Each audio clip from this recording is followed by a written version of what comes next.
These images on our screens at this point in time. Remember, there are leaders, in fact, from all over the world who are there. There have been bilaterals with the world leaders as well.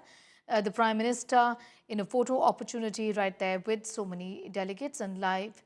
In fact, images are live on your screens at this point in time. Global AI leaders, along with several leaders of various governments across the world. Images on your screen at this point in time of the India AI Summit. You see these pictures of the Prime Minister live on your screens at this point in time. Several leaders from across the world have been there, are in Delhi, and these are images live on your screens at this point in time. Sam Altman, Sundar Pichai, along with Prime Minister Narendra Modi and the other global world leaders in the area of artificial intelligence. Remember, there are world leaders and global CEOs in this meeting, and the Prime Minister has been in a discussion on several areas of mutual interest. There are many other bilaterals from the representatives of Bhutan, Spain, and Croatia. Also meetings with the CEO of Google. All of that has, of course, happened. And other leaders like Sam Altman, for example, Sun Microsystems. These are details that we have at this point in time of a series of meetings, bilaterals that have taken place. What is expected furthermore after this photo opportunity and the Jai Ho moment at the AI Summit? Aishwarya, take us throughout the day. What is expected? What really is the itinerary of the Prime Minister vis-a-vis his meetings with various leaders? Tell us what to expect.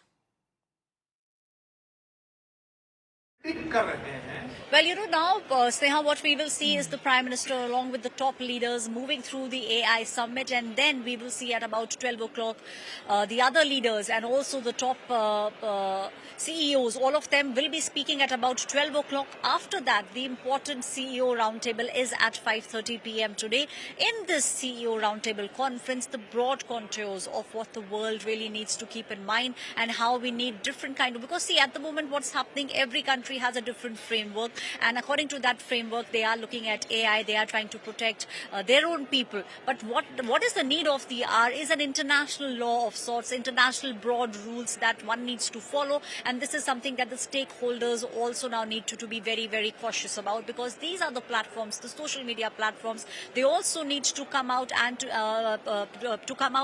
they also need to say that they are also taking responsibility for the kind of content that is now being made, because we are seeing, Sneha, you would have also seen n number of videos which later turn out to be fake videos, n number of morphed pictures that have started doing rounds, and most importantly, how do you protect minors, how do you protect children? So that is also something that the world leaders will be discussing, and broad contours of the kind of rules that the world wants at the moment. Those are the things that we will see being discussed throughout the day today. The most crucial is the roundtable CEO conference that will take place at 5:30 p.m. All right, the roundtable conference, and it's going to take place at 5:30 is what Aishwarya is telling us.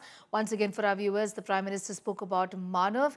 He says he is presenting the MANOV vision for artificial intelligence, which means human, moral, ethical systems. AI should be based on ethical guidance. This is extremely important.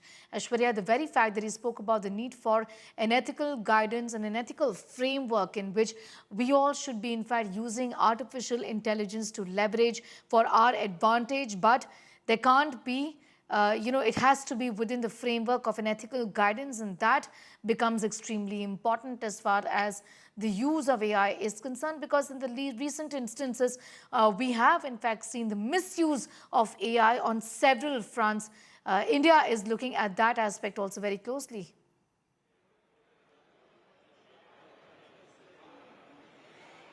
Well, definitely, India is now looking at making sure that they safeguard the people, also very clearly looking at the fact that how you need to save minors, how you need to make sure that children are safe, and also they understand what technology can do, how technology can help them. So these are very crucial things that one needs to look at, and the stakeholders, their involvement also is extremely crucial in these kind of things. So this is what the future actually holds for, and this is exactly what we will see happening in days to come, the kind of framework framework that we will see.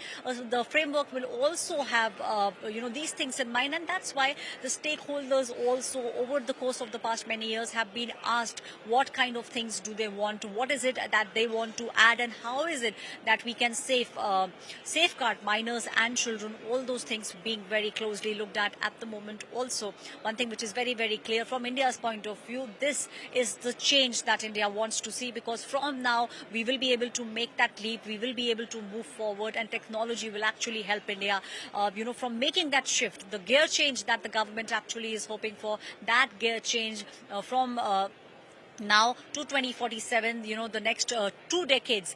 Government wants that these kind of policies should push India in the developed nations in that league, and to do that, to catapult India into that league, it is AI, it is technology that will come in handy in a big way. Sneha. That's right. I'm going to, in fact, thank you for the moment, Aishwarya, getting into those details and sharing those inputs with us as far as the AI Impact Summit is concerned. Some very important points being made by the Prime Minister for a human-centric vision for artificial intelligence as he sees it. We'll